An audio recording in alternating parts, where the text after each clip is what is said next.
Hello YouTube and welcome to another GV anime review, where this week it's time for another requested review, being of Akagami no Shirayuki-hime, or Snow White with red hair. This was an anime that stood on my to watch list, and when I was requested to review it, it jumped right to the top of the list. So let's see what I thought of this prince-princess story.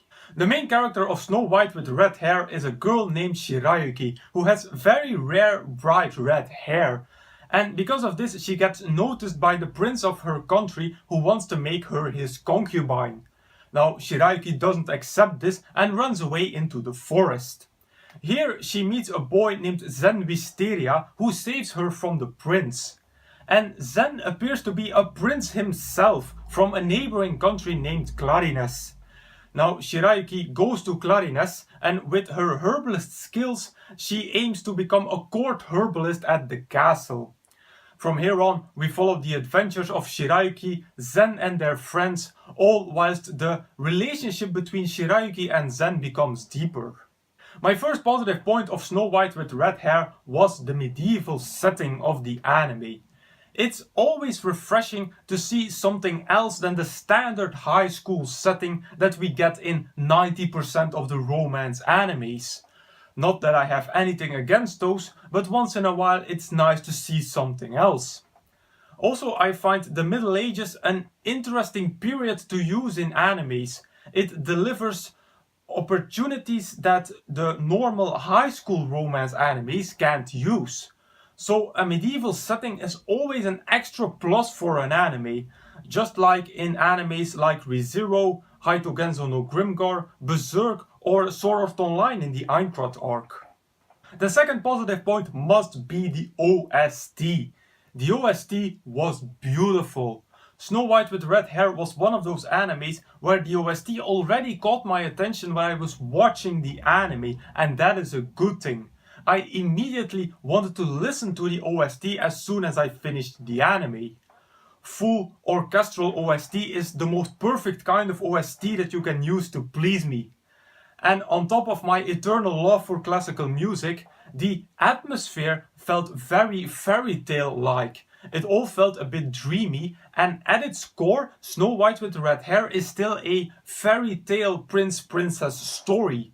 So the OST was composed with the entire atmosphere of the anime in mind, and therefore suited the anime very well. Now I just said that Snow White with red hair is a prince-princess story at its core, and that is true. But this anime did throw out several stereotypes about fairy tale-like animes. And this was shown most clearly with our main protagonist Shirayuki. She was a great main female character. She was a female character with balls, like we don't get to see a lot in anime. In most of this kind of animes, the female character would just follow the lead of the main male character. But Shirayuki threw that stereotype overboard by pushing the story forward herself, instead of waiting for Zen to progress the story. She was a very strong female character, and I liked that. And there were several other interesting characters like Izana. First, he comes off as a total ass. He looked like the character that would oppose the incoming relationship between Zen and Shirayuki.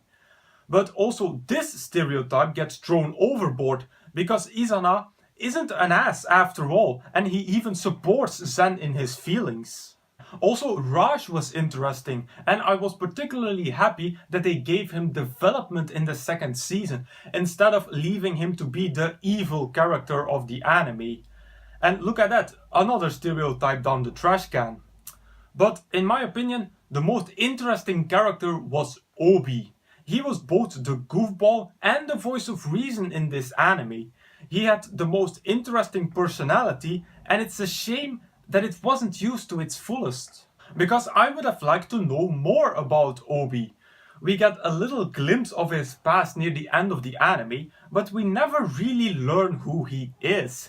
Obi stays kind of a mysterious character in this anime. And also in the second season, we never really learn how Obi felt about Shirayuki. It seems like he starts to develop these romantic feelings towards Shirayuki, but maybe he suppressed them because of his loyalty towards Zen, but we don't know that. But overall, Obi's story could have been told in more detail.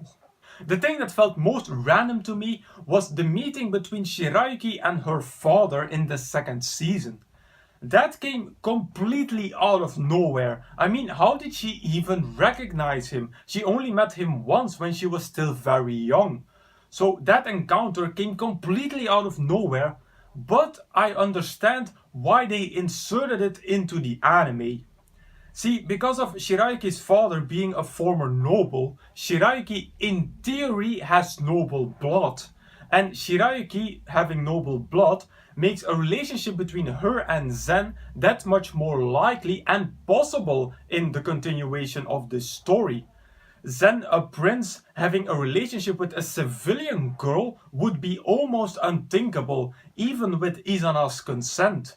So that bit of information that was inserted here was crucial to their future relationship in the original manga. So as a conclusion, Snow White with Red Hair was a standard prince-princess story at its core, but it spiced things up a bit by doing the opposite of some fairy tale-like stereotypes. I had a good time watching this anime. I like a good shoujo romance anime now and then. So I am going to rate Akagami no Shirayuki-hime at 4 out of 5 stars. This was a very heartwarming anime from Studio Bones. Also, I saw in the credits that they got a little bit of help from GC stuff, which might explain why I found the romance in this anime to be so good. So this is a recommendation if you're a fan of romance animes. My recommendation for this anime will be Ano Natsude Matsuru, and if you look at the picture, you might already guess why. But besides that, both animes had very good romance. The two couples showed this very deep and intense love for each other. Maybe even more here in Ano Natsude Matsuru, and it's still one of my favorite romance animes. But there are many other shoujo animes out there that you can try. One that I watched and would recommend is Kimi no Todoke. Although if you saw my review of it, then you know what I thought of the ending. And with that I conclude my review of Snow White with Red Hair. As usual, you can find the full list of all my animes and reviews over at Anime Planet. As usual, I will put a link in the description box down below. Now if you want me to review a particular anime from this list, please put it in the comments. Also, if you have a recommendation for me, put it in the comments as well. So if you like this video, please give it a thumbs up, visit me on Facebook, follow me on Twitter and subscribe to this channel for more reviews in the future. Then I will say arigatou gozaimasu and I will see you all in the next video.